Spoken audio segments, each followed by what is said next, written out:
Hello, what's up, cold and calm and dark gamers?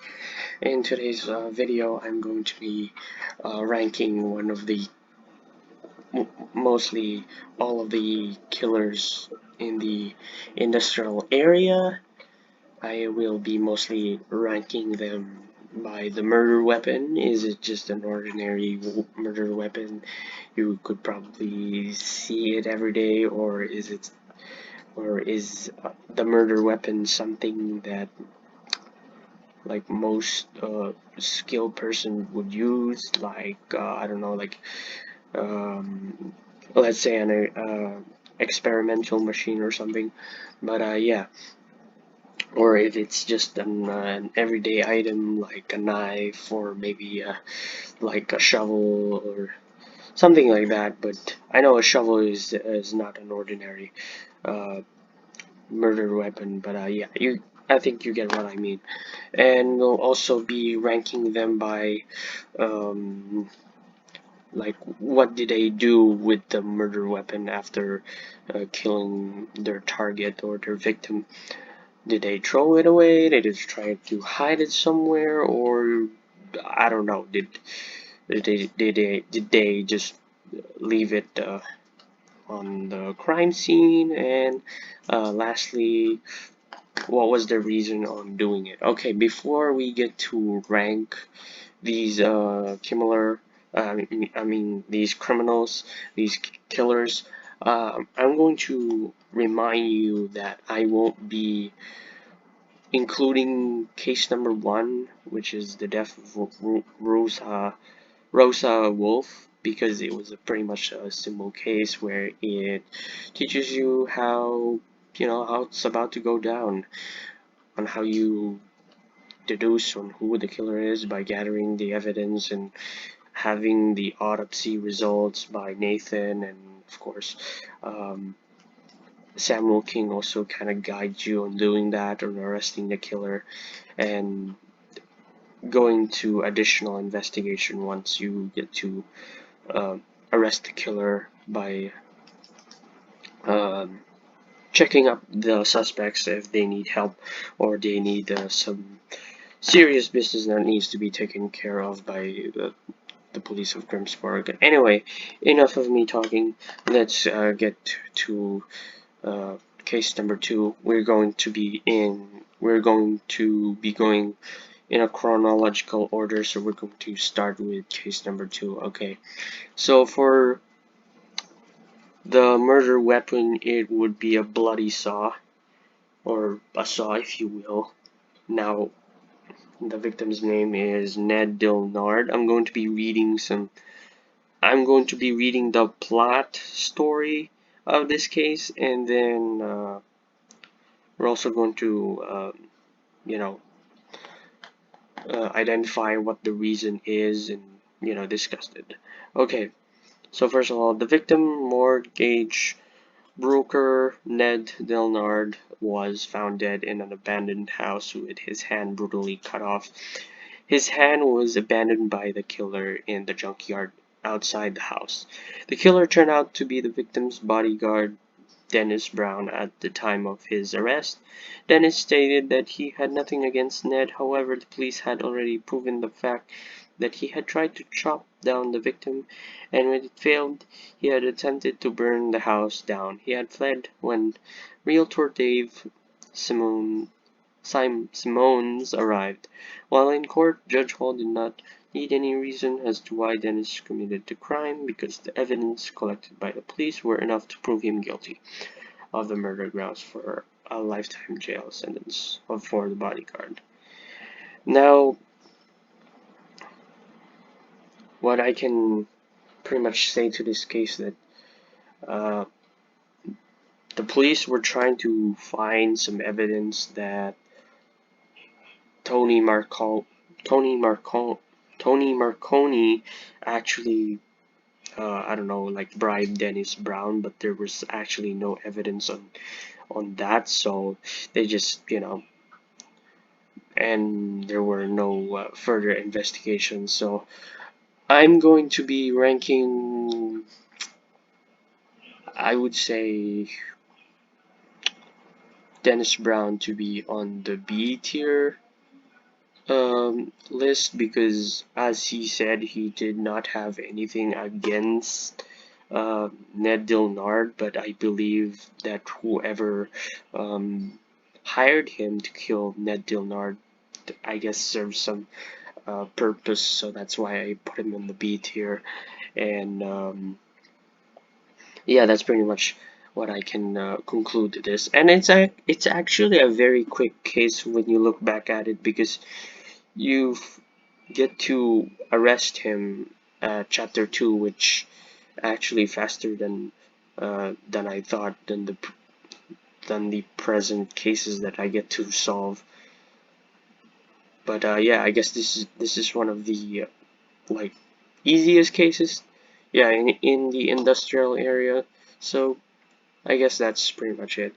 Okay, before we get to move on to the next suspect, I'm going to rate it on 1 to 10 on how realistic this uh, crime scene if it were it to be played in real life. Okay, like first couple of points on why I think it's possibly it's a much more lower scale. Okay, number one, hand, the severed hand that was discovered in the garden, which is why it's called corpse in the garden.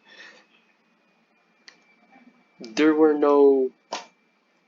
I have a couple of theories on why there was a hand on the garden. One, it's either it was dropped by by Dennis Brown. I don't know why he would do that. Why would he carry the hand of Ned Dilnard? But maybe he had, I don't know, grabbed something like his tie or some of his, maybe like a thread or something, but whatever. He grabbed it and he was so in a rush that he actually dropped it because like like Jones said, Dave Simmons was actually there and it was like he was in a panic and was running. Another theory that I have is that while he was chopping off Ned Dilnard's arm, it was about to come off, and then when he heard that Dave Simmons was about or is already there, he probably ripped it by force because it was about to come off, and then when he finally like rip it off, it must have been uh, thrown. The severed hand was probably thrown outside unintentionally by Dennis Brown. So yeah, that's my couple of theories on why there was a hand on the ground. And yeah, and there's also another reason why I think that's not the case. It probably did just end up on the ground around the garden, which is done by, I don't know, which is dropped by Dennis Brown, excuse me, because there's no glasses around the arm. If it was thrown out in the window, there would have been like glass shards if that was the case. But yeah, that's my personal theories on why there's a hand on the on the garden, which is why it's called Corpse in the Garden. Okay, moving on to the next case, which is the Grim Butcher. Case number 3. Uh, Killer is Trish Coladi. Murder weapon is a bloody cleaver. Now, the cleavers are mostly used by the ones who chops the meat of pigs. So I don't think this is an easy uh, this is not an easy item to acquire unless for some reason uh, like it is being used by other people as well because they have certain skills. But But I can tell you that having this kind of item must require like some kind of uh, skills of chopping pork chop pigs, but that's not the case for Trish. She used it to kill Jennifer Carter. Now let's read the plot story. This is actually very quick. Um, Per butcher Raul Coleti's report, the team found the dead body of a teenager named Jennifer Carter, who was found carved up and hanged upside down in his meat butchery warehouse. The team were informed by the victim's mother, Vanessa Carter, that her daughter's heart was sold to her, prompting them to investigate. However, the killer turned out to be Raul's daughter, Trish Coladi. Raul refused to protect Trish as the police had enough evidence to prove her involvement in the murder. That's a very good father, if you ask me. During her statement, Trish revealed the motive. One day, Trish found out that Jennifer slept with her love interest, Rafael Souza, and could not afford Jennifer to get away with it, given Raul's panicking every time Jennifer came to the Coladi's butchery shop. So Trish kidnapped Jennifer and then discreetly tortured her and butchered her up like a pig while no one was watching. Due to the heinous nature of the crime and the psychological disorder she demonstrated in the murder, Judge Hall tried Trish as an adult, but the latter countered that she did it for love because she knew Raphael was being brainwashed by Jennifer and that she had to act grounds for a lifetime jail sentence with psychological monitoring and parole eligibility in 40 years. Wow, that's a lot. Now, okay, um, real quick, the murder weapon, yes, it was a butcher's knife. It is something that not an ordinary person would buy unless they're about to, I don't know, chop some pigs, but not a human body. That's not the case.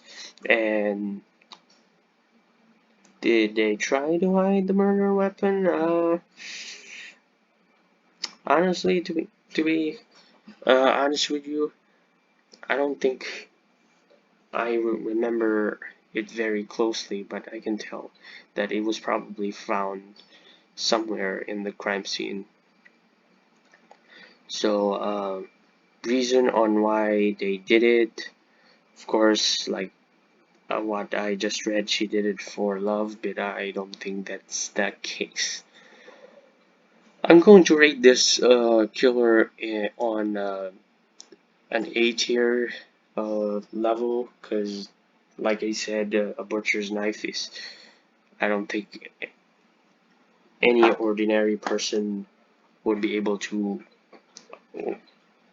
have that kind of access unless, like I said, that person have a high level skill of using that tool to for chopping heavy meat like pigs or probably even chicken. But yeah, all right, let's get to the next case number 4, the dockyard killer.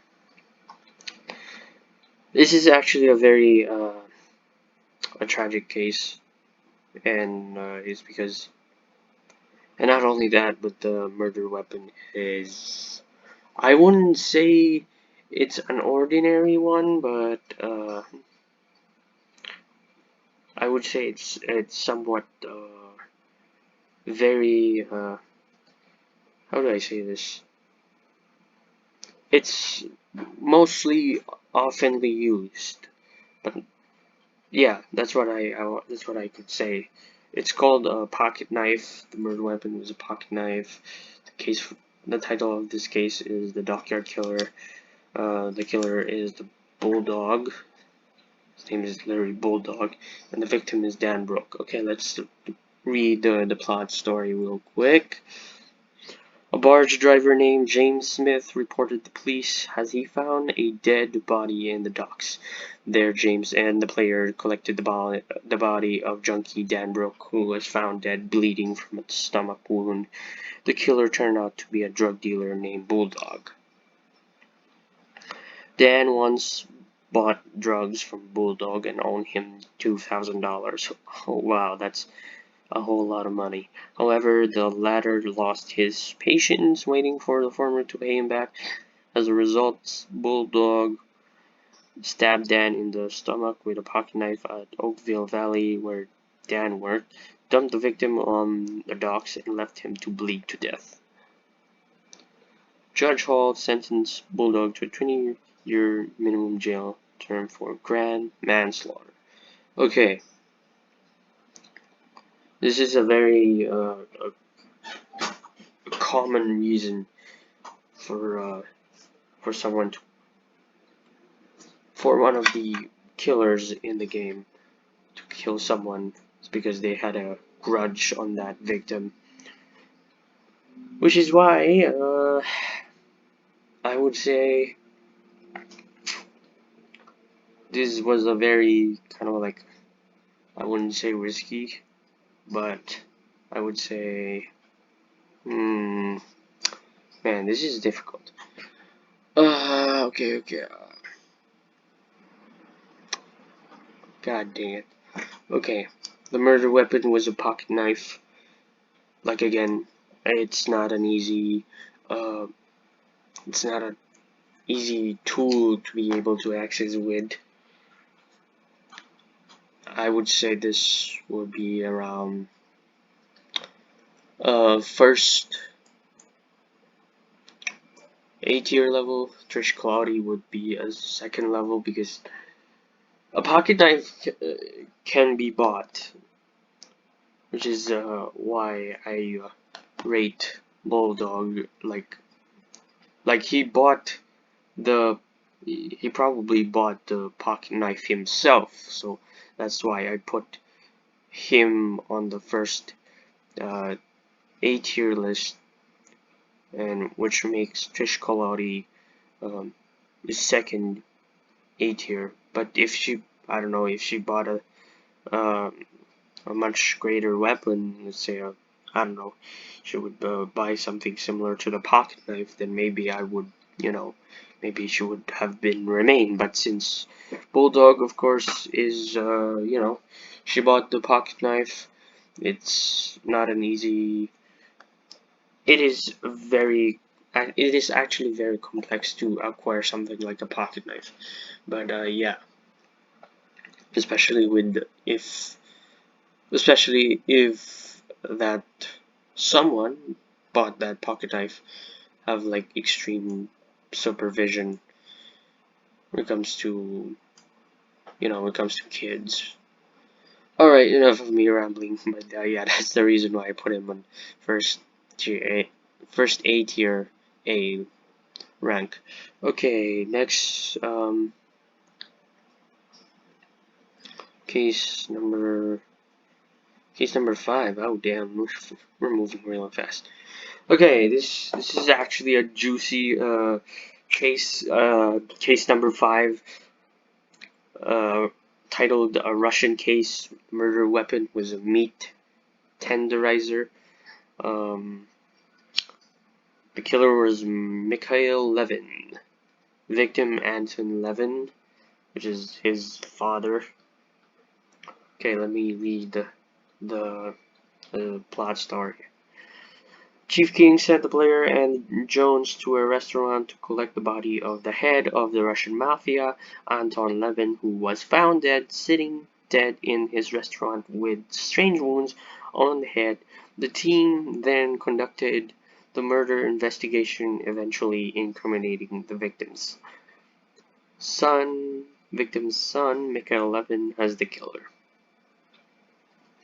Mikhail was enraged when he found out that his father was having an affair with his girlfriend Eva Coleman and had impregnated her, leading him to beat Anton to death with a meat tenderizer. Judge Hall sentenced him to 23 years in prison. Wow, that was a quick, juicy plot story. Okay, so the murder weapon is a meat tenderizer. Wow, that's crazy. And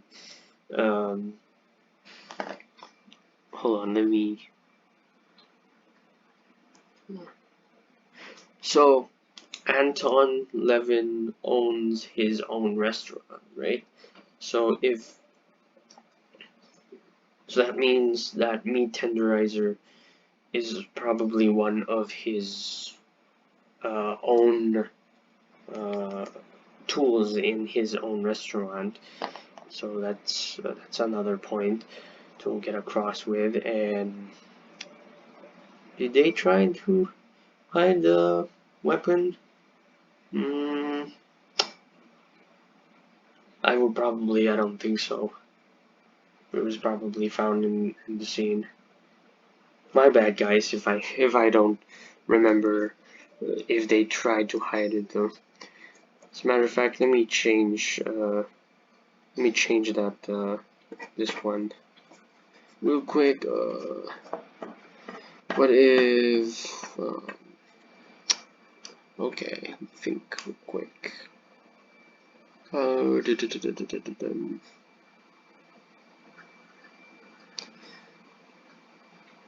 I guess we'll just leave it at that.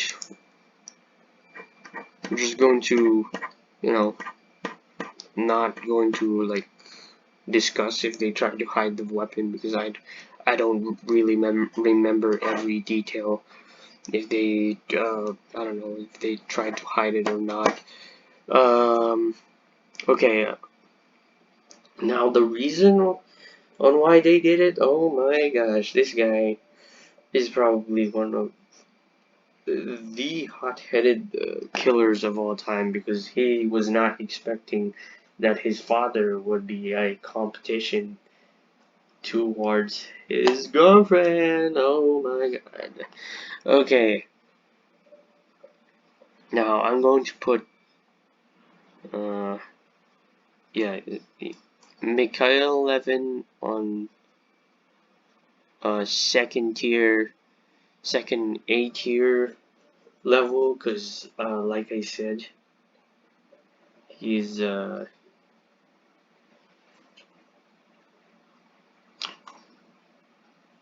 he had a meat tenderizer on on he got a meat tenderizer on he got one of the meat tenderizers, which is one of the tools of the restaurant of his own father. Excuse me if my vocabulary is a little bit off, but oh yeah, one more thing. If you're wondering why uh, I ranked Dennis Brown B tier, like first level, because this is one of the few cases that not actually not only that it is easy, but the reason is a little bit sketchy.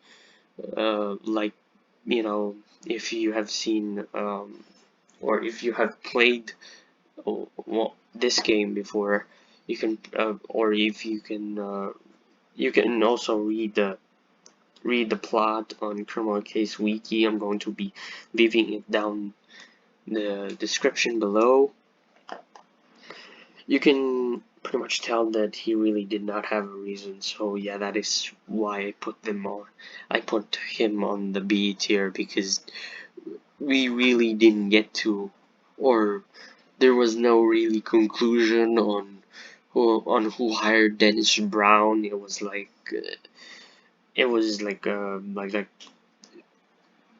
a dark mystery buried underneath. Even if you get to finish industrial area, you don't even get to have a conclusion with it. So yeah, that's the whole reason why I put him on the B tier.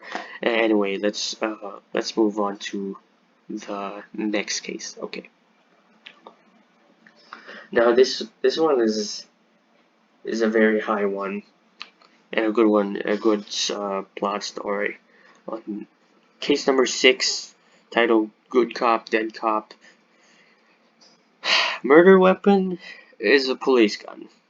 Of course, we already heard it in TVs, probably even comics, movies, TV shows, even in real life. There's a point that the murder weapon would be a police gun. So here's the plot story. I hope you enjoy reading uh, me reading these plot stories. If you do enjoy, please leave a like and subscribe to this channel if you want to see more, and hit that bell notification. Okay, let's get into this one. Ed Duncan, a detective of the Grimsburg Police Department, was found shot to death in a subway station. During the investigation, Jones and the player found out that Ed was associating himself with dodgy characters like Dogfight host Angel Martinez, Pimp Zeus, and bookmaker Freddie Whitmore. The team eventually gained enough evidence to arrest Harry Landry, a fellow Grimsburg police detective, and the victim's partner for the murder. Upon admitting to the crime and declaring himself guilty, Harry stated that he could not watch Ed, who was an inspiration to him, ruin his career. He begged the victim to stop, even threatening to report him. Ed, however, refused to listen and laughed in Harry's face, resulting in a struggle which ended with Harry shooting his partner to death. At the trial, since Harry admitted to the crime before Judge Hall, he was only given a 4-year jail sentence with parole eligibility in 2 years, much to Harry's dismay, as he felt he deserved a more severe sentence. It's a very sad one. It's a very sad case. Okay, let's get into the murder weapon. Uh, the murder weapon is a police gun. I don't think anyone or someone who is ordinary could get an access of a police gun. That's like a very high tier weapon. So yeah. Okay, let's.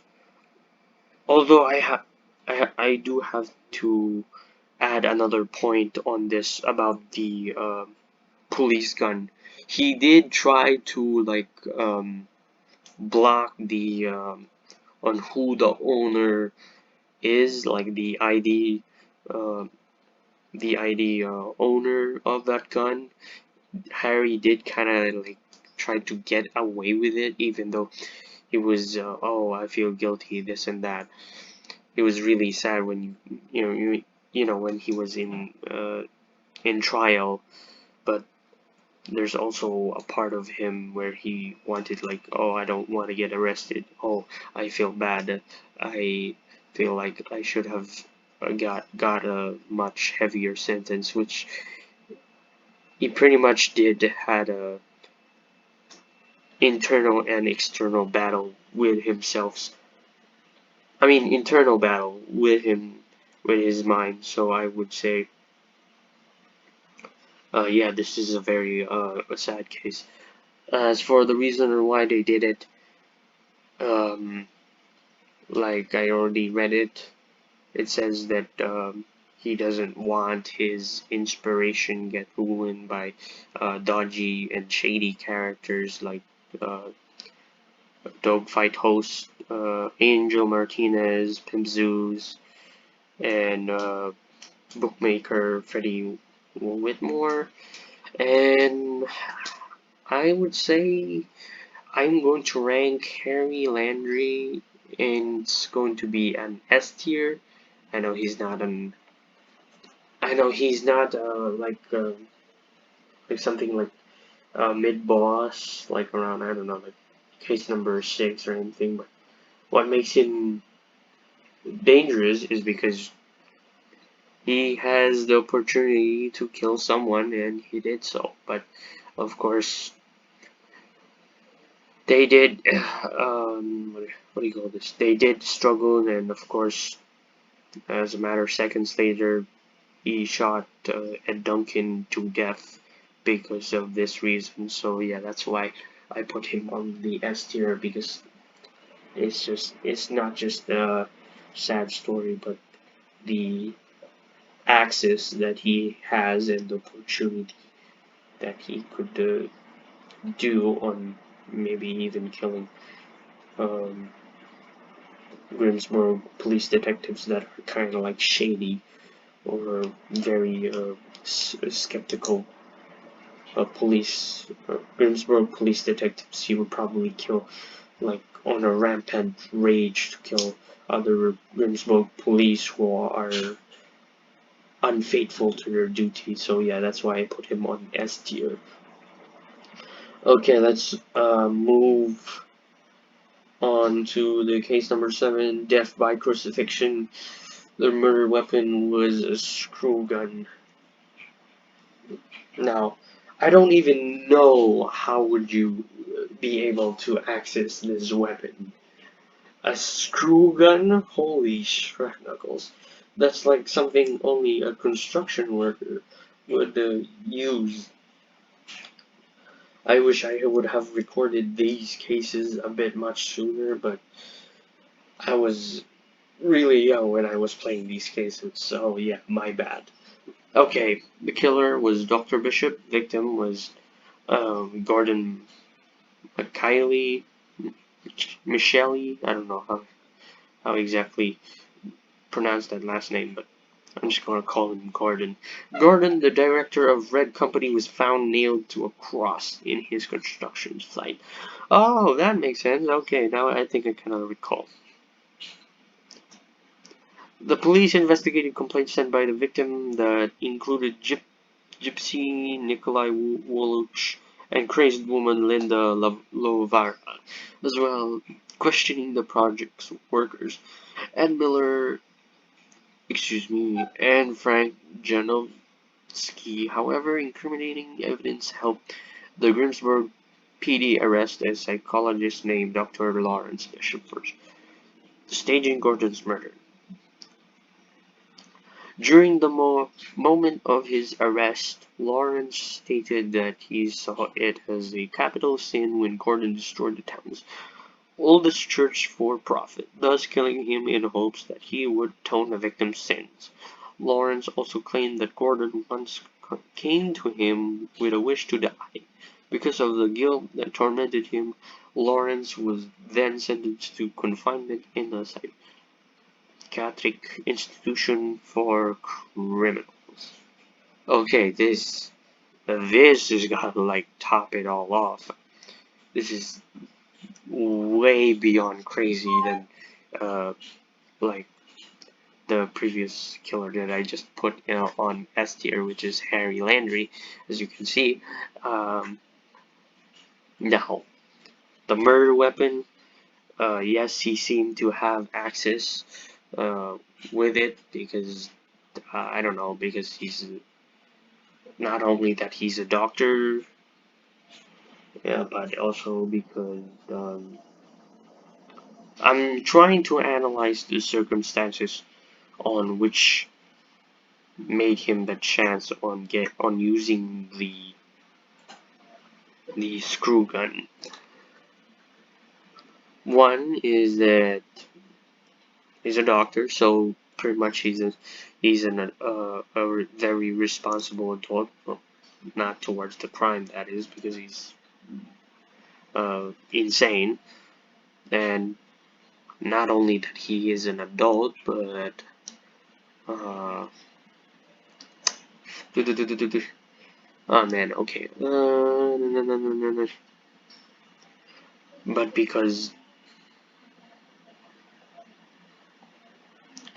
oh yeah, it was also said that what was the victim's name again? Gordon actually came to Lawrence that, oh, I wanted to die and I want you to crucify me. That still counts as a murder, even though like the victim pleaded to die. Like that's no way. And yeah, that's their reason on why they did it. If I recall correctly, I don't think they did try to hide the murder weapon because uh, Gordon, is it Gordon? No, I don't think it's Dr. Bishop. Excuse me. I don't think Dr. Bishop was showing any regret on doing this murder, on killing Gordon Michele. So I'm going to give this a rank on S tier. Oh, let me. Oh, there we go. That's going to be a first S tier because not only that he's psychologically insane, but he's also somewhat insanely religiously obsessed. So that's what makes him dangerous. That's why I rank him first to second to Harry Landry. Harry Landry is S tier, but comparing these two, Harry would be the second one because this is a whole nother level of criminal thinking or like criminal mindset. So let's get to move on to the next killer. Well, let me scroll.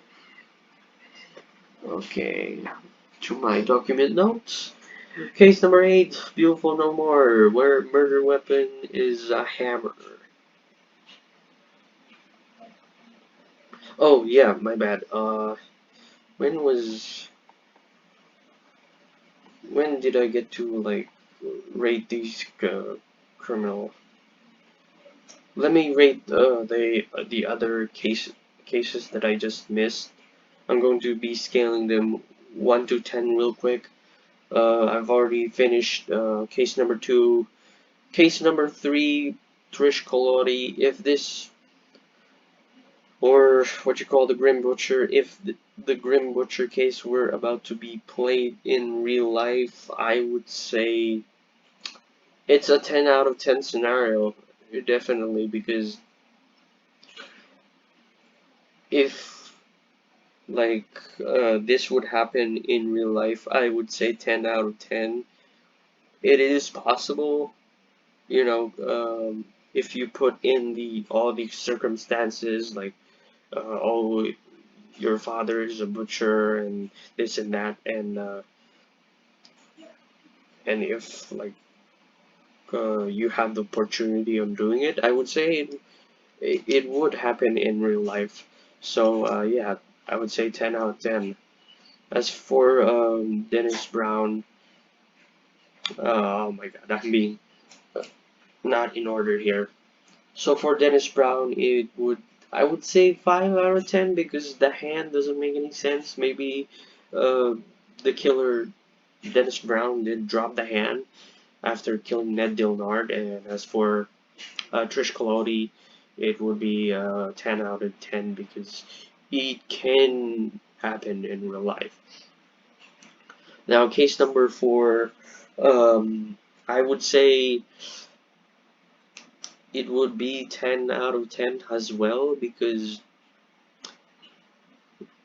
when it comes to drugs can be dangerous, uh, and people would be really, well, to other countries, drugs is kind of like a dangerous deal or dangerous path. You might get involved with dangerous people, like, oh, where's my money? I'm gonna stab you because you don't have my money. I'm gonna take you out. So I would say it's a 10 out of 10 as well. Now the Russian case, I don't know. I don't know how to feel about this case if this was uh, played out in a real life scenario. Now the saying or the words Jones said to Mikhail Levin, saying that, "Oh, you did not expect your father to be your competition. That's why you killed him. Not only that, but your father impregnated your girlfriend."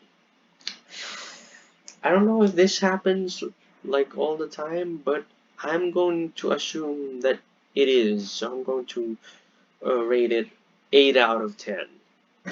Like maybe it does, but it's 8 out of 10 uh, just to be sure that, oh, it does happen, but not that frequent. So yeah. Okay, let's move on with case number 6. Um, Good cop, dead cop. I don't know how to feel this one, since it involves the good cop, dead cop case. Case number 6. I would say it does happen in real life. You know, cops getting arrested by another cop. So I would say it is also 10 out of 10. And yeah. And case number 7. Now, considering the fact that there are religious people that can turn out to be killers as well, I would scale this into 9 out of 10, because not only that it does happen, but it's a very small chance, and even if it did happen, it's a very scary sight to just watch. It's insane.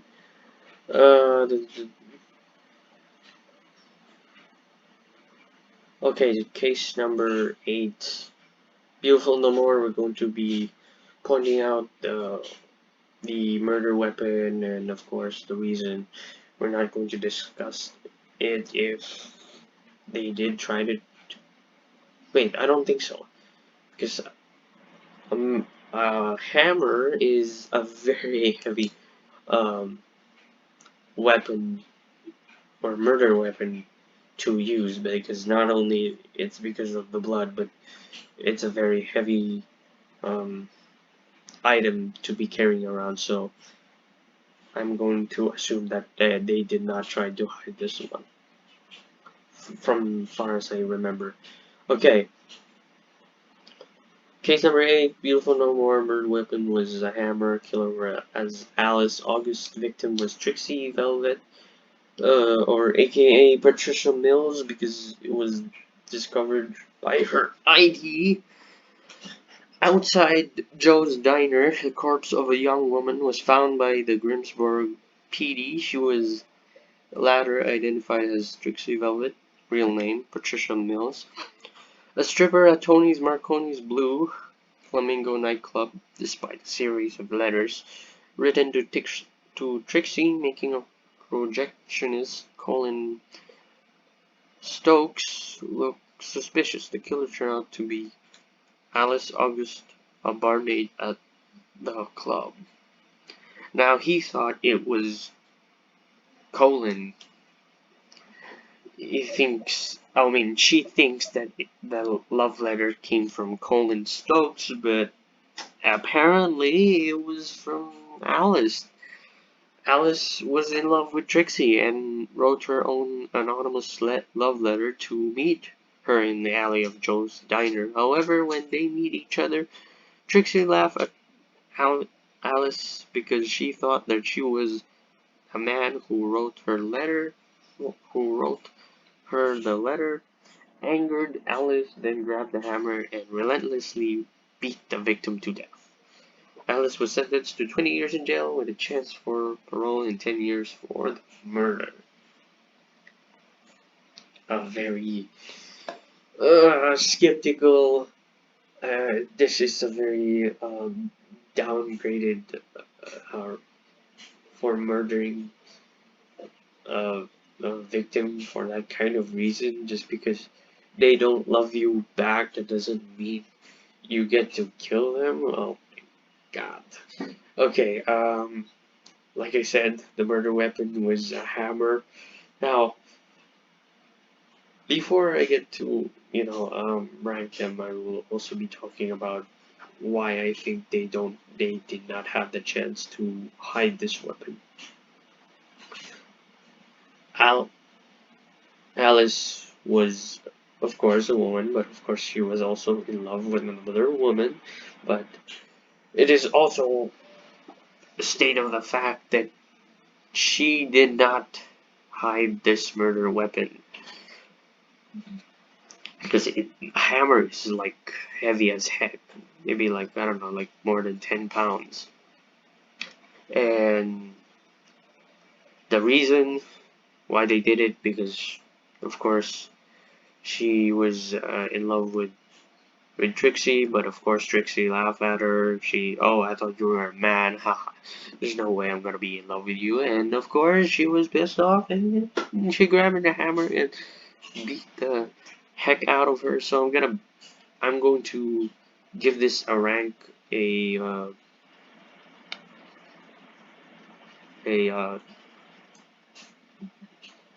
like a D tier rank, because of her reason. That's why I put her on the D tier. Not only that, but she did not even try to hide the murder weapon, which because it was heavy, and she probably thought that, oh, it's. I remember it was raining from that case, so she probably thought, oh, it's raining, they're not going to discover it, but too bad, we have enough evidence to arrest who the killer is, so that's why I put her on the D tier, because her reason is pretty much very low, actually, and not only that, but her she has somewhat of an anger issue. She had somewhat of well, most of these killers do have anger issues, not all of them, but yeah, she could not control it. She could not handle the rejection, so she had to beat the heck out of her. So let's scale out of 1 to 10 real quick. If this were to play out in real life, I'm going to say it's a 7 out of 10. Some uh, some people do not get to handle the situation of a rejection. So yeah, I would say uh, 7 out of 10, definitely. Okay, let's move on to case number 9. Burned to the bone murder weapon was a gasoline. Killer was Joe Stern. Victim was Chad Whitman. Let's read the plot story real quick. Chad Whitman, a member of the Vipers gang, was found burned to a crisp at an abandoned parking lot after Ramirez discovered the fire that killed him. During the investigation, the police discovered that the Vipers wanted revenge for Chad's death, while suspecting members of both the Vipers and the Skulls. However, the detectives found out that Chad wanted to leave Vipers and move on to his life. Eventually, the killer turned out to be Joe Stern, a mini market manager. Okay. During his arrest, Joe Stern started by claiming that the Vipers would often stop by to vandalize his mini market, causing an animosity between him and the gang. One day, Chad came by asking uh, Joe for a job in his mini market. This infuriated Joe, since Chad happened to be a member of the Vipers. Showing no mercy, Joe opted to decimate the gang member by pouring gasoline on him and burning him to death with his cigarettes. Judge Hall sentenced Joe to 20 years in jail. And that is why, if you want a job, you must quit your gang. Okay. The murder weapon was the gasoline. The killer was a mini market store manager, mini market manager, and the reason why they did it is because, oh boy, is because he hated the Vipers gang. This is another A tier on the list. The first A tier, actually, another tops off Bulldog. And the reason why I put him on the A tier is because if I wouldn't I wouldn't say that he prevented. Well, in a way, he kind of did. He actually kind of like prevented a gang war because we thought, or if you probably played this case on chapter 1 and chapter 2, when you finally get to chapter 3 or you finally get to arrest the killer, you probably thought it was one of the gang members of the Skulls, or maybe, maybe it's the Vipers that killed Chad Wickman, but as it turned out, it was Joe Stern, the mini market manager, so I guess in a way he kind of prevented a gang war between those two gangs. So I guess it's good, uh, but of course um, he could have dealt this situation a bit much more in a much more mature manner. Then maybe he could not only prevent the gang war, but maybe the gangs would not probably even existed, or maybe another leader would probably rose up to the Vipers, or maybe even to the Skulls. But yeah, that's a two possible scenarios if Chad or if Joe Stern did not choose to kill Chad Wickman. So yeah, that's why I put him on the A tier list. Okay, let's get into case number 10. I think that was named Under the Knife. Oh, real quick.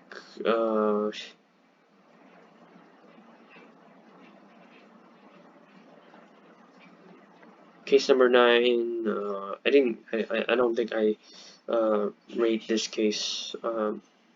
Case number 9. Burn to the bone.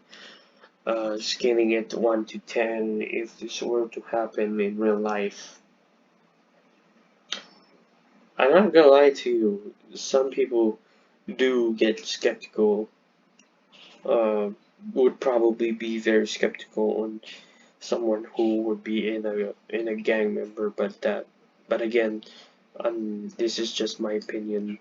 This is just my theory. Mm, for the sake of argument, I would say uh, 6.5 out of 10, or 6.5 out of 10 that this would happen. I would say it does happen, but maybe not like all the time. Well, yeah.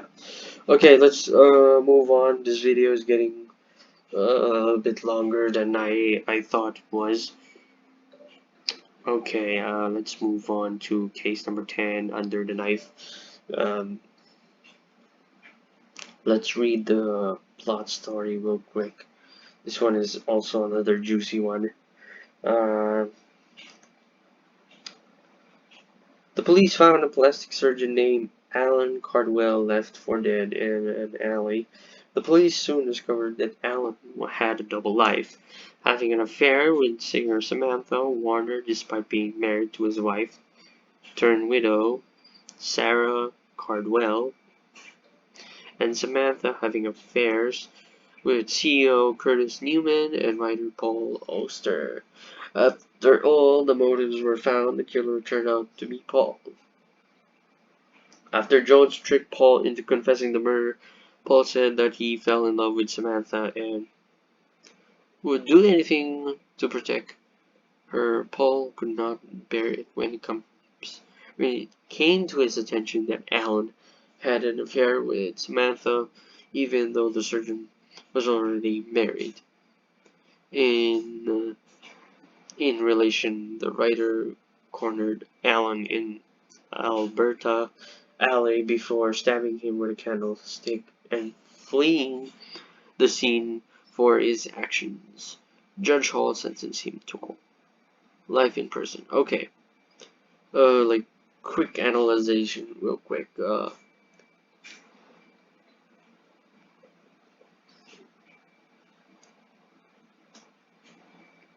So Samantha Warner is had multiple affairs um with CEO Curtis Newman and himself as well, Paul Ulster. Um, but not only that, I believe. Mm, so, uh,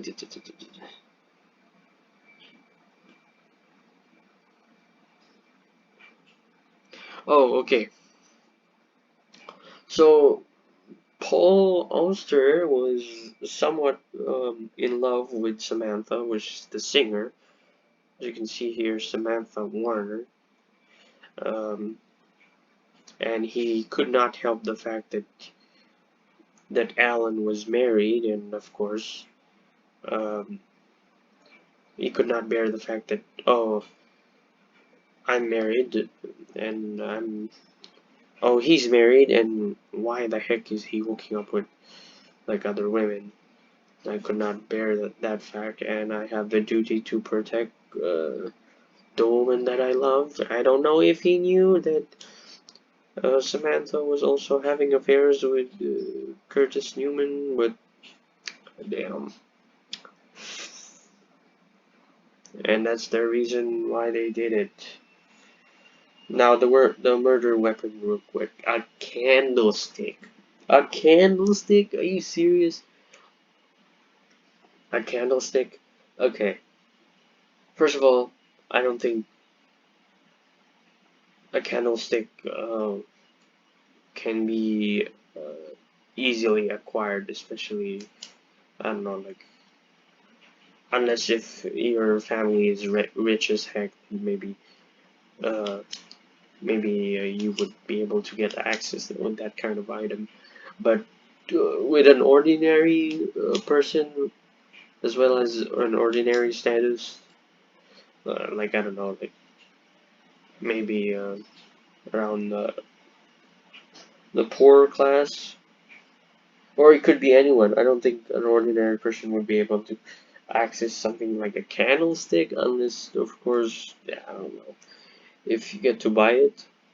But even if you did, I don't think it would be enough to kill someone. It must have been a very high quality candlestick. So, yeah, I guess Paul Auster is probably a very high class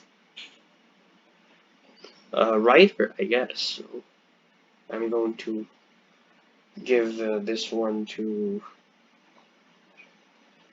considering the fact the reason. Well, the reason is a very kind of like low tier. I would say this guy is a simp, so I'm gonna give him the first B tier list. Yeah, that one. And yeah, that's the whole reason.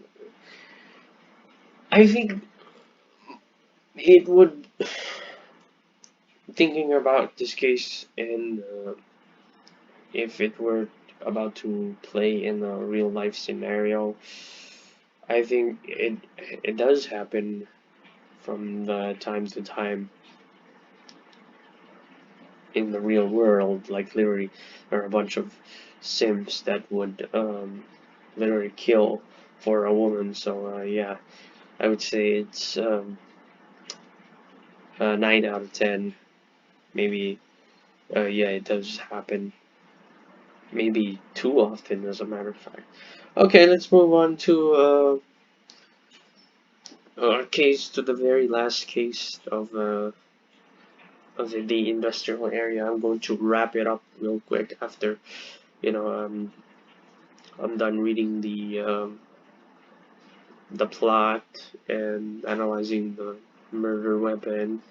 I think there's also the reason here on why they did it, but as far as, I don't think they bothered on hiding. I don't think Tony Marconi bothered hiding the murder weapon.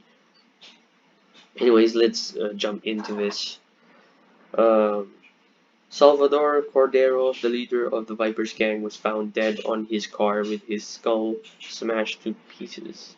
Before Jones and the players started the murder investigation, Chief King warned them that Mayor Johnson would be taking a personal interest in this case, so the team had to perform at their best at all times. During the investigation, Italian mobster Tony Marconi filed a restraining order against Jones, claiming that the officer had a maniacal obsession with him and even threatened to put a restraining order on the entire police when Ramirez tried to reason with him. However, Tony was finally incarcerated after evidence implicated him as Salvador's murderer. During the moment of his arrest, Tony stated that he had hit Salvador with a glass bottle as soon as he had caught the gangster harassing a hooker named Ginger, believing that he was above the law by exercising the right to kill anyone who hit women. In court, Tony was issued a 20-year jail sentence. After the hearing, Jones was a tad upset that Tony was jailed for protecting women and not for his other shady crimes. Okay. This guy, Tony Marconi, is a damn mafia. But considering the fact that he did it to protect a woman, he could have just knocked Cordero, right? No, hold on. Real quick. Okay. The case number 11, titled Into the Viper's Nest. Murder weapon was a glass bottle. And the reason was they did it because so that he could protect Ginger, because she was being harassed by Salvador Cordero, and the murder weapon was a bottle.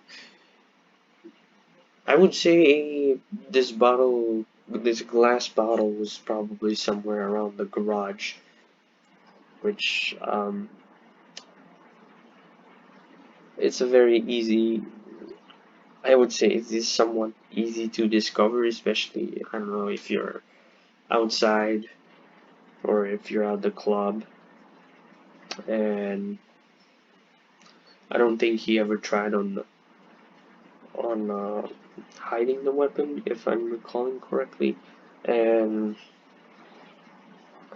the third one would be the reason why they did it. Of course, they did it to protect Ginger. He did it to protect Ginger. And I'm going to be ranking this one. Oh my god, there's a lot of killers in this tier list right now. Oh, shucks. This is a difficult one.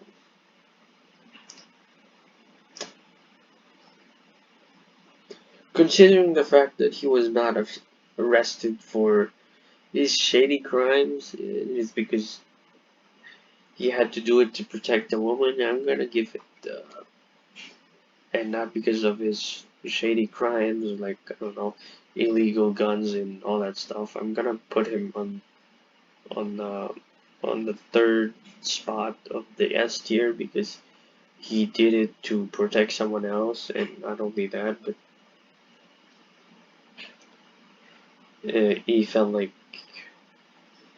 it was the right thing to do. I know it was not, because he could have just, I don't know, knocked him out unconscious, and I don't know, called the freaking ambulance. He could have chosen that direct route, but yeah, I think that's my tier list on criminal case, and I hope you enjoy it. Oh, rating. If I would rate this case, if this case was played out in a real life scenario,